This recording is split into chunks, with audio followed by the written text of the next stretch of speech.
So my biggest motivation is the element of self-improvement, but at the same time, team improvement.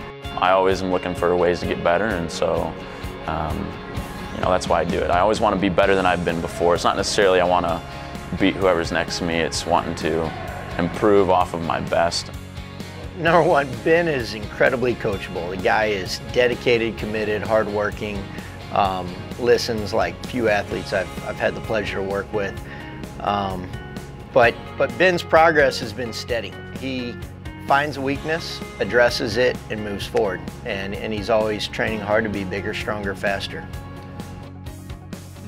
Honestly, going into this last season, when I broke the record, it wasn't necessarily at the top of my list of things to do. I have these time goals in my head, right, that Coach and I will talk about. But at the end of the day, Coach always says you can't choose your time.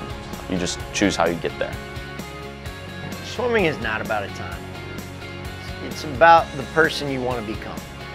It's about the commitment to hard work, the honest evaluation of your strengths and weaknesses, and trying to get better each and every day. In the end, if you do those things right and you get lucky and you hit it on the right day, then great things happen on the clock. But it's the journey that matters, I think. Mix of drill or swim. It's a pretty grueling sport, and so if you don't have a team around you that is pushing, pulling, working through it with you, you don't get there. And so the culture of the team is essential, and that enables things like Ben's record to be broken. So the goal is that we're all in this together, and we know that every day. I ended up breaking the 100 butterfly record at conference. Prelims is when I started to realize, oh, I might be able to get this here today in finals, and so it was kind of going on in the back of my head, but it wasn't something I was, focused on. At the end of the day, I just wanted to, execute the race that we had planned, and whatever happened, happened. And so it actually wasn't until Alec came over and one of my teammates that I realized, oh, I actually broke the record. I've been here 1 year, so Ben was new for me.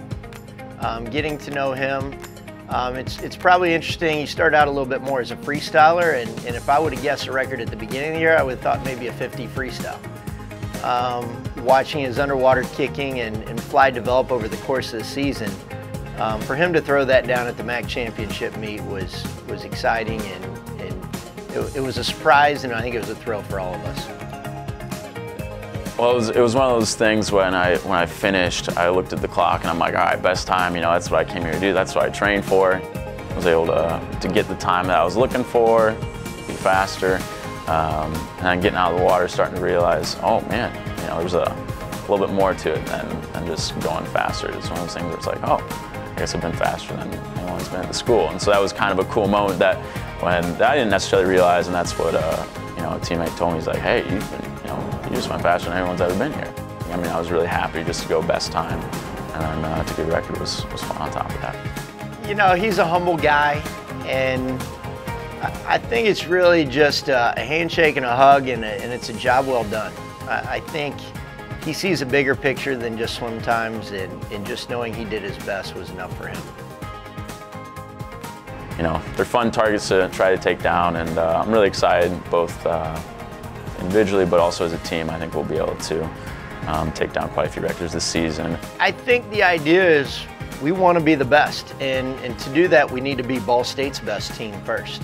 And I think when you're setting records, you're kind of making a statement that nobody's done this before.